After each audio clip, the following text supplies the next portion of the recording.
কলার মোচা খেতে আমরা কম বেশি সবাই খুব পছন্দ করি। তাছাড়াও এর বহু গুণ, বিভিন্ন রকমের ভিটামিন ও মিনারেলসে ভরপুর এই কলার মোচা।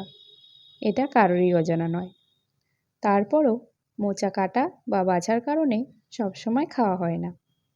কিন্তু কষ্ট করে যখন মোচা কাটতেই হলো, তখন খোসাগুলোই বা কেন ফেলবেন?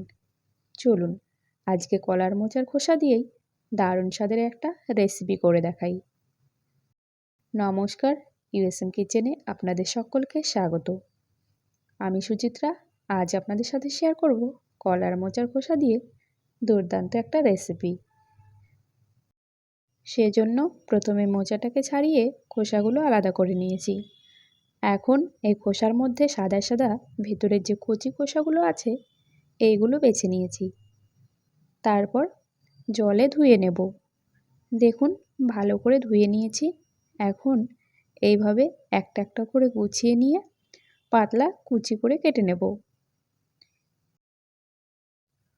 এইভাবে কাটলে বেশি বড় হয়ে যাচ্ছে, সেই জন্য মাঝ বরাবর পেরে নিচ্ছি, তাহলে সুবিধা হবে।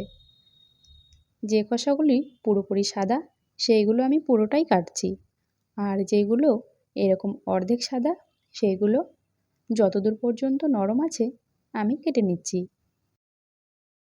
আর এই লাল অংশটা ফেলে দিচ্ছি, এটা একটু শক্ত হয়, তাছাড়া এত আমার প্রয়োজনও নেই। তো দেখুন আমার প্রয়োজন মতো কিন্তু আমি খোসা কেটে নিয়েছি।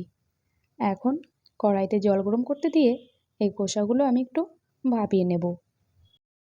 বেশি সেদ্ধ করতে হবে না, শুধুমাত্র জলটা এভাবে ফুটে এলেই মিনিট খানেক পরে জল থেকে তুলে নেব।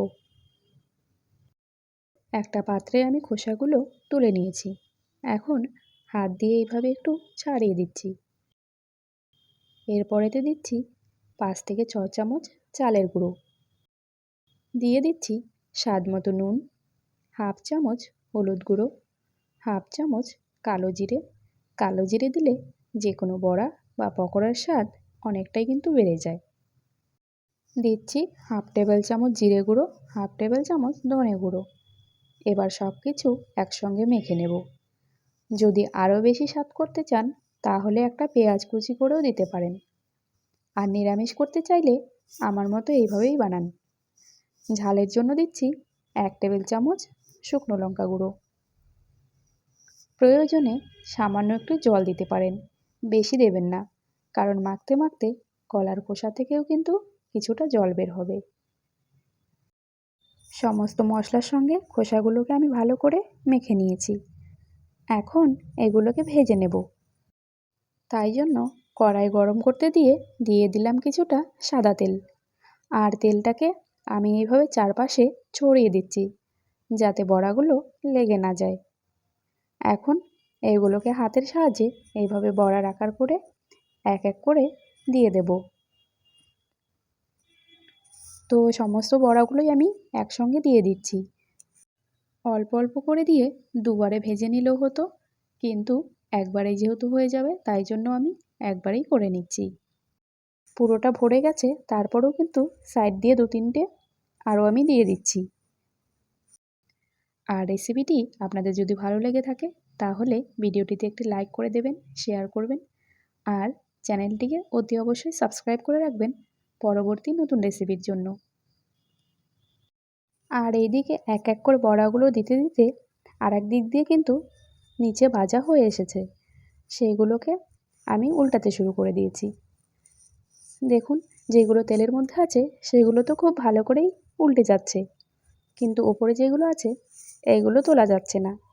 সেই জন্য তেলটাকে কাট করে এইভাবে বড়াগুলোতে ছড়িয়ে দিচ্ছি। এরপর উল্টালে কিন্তু খুব সহজেই বড়াগুলো উল্টে যাবে। 2 থেকে 3 বার এইভাবে উল্টে পাল্টে বড়াগুলোকে ভেজে নেব।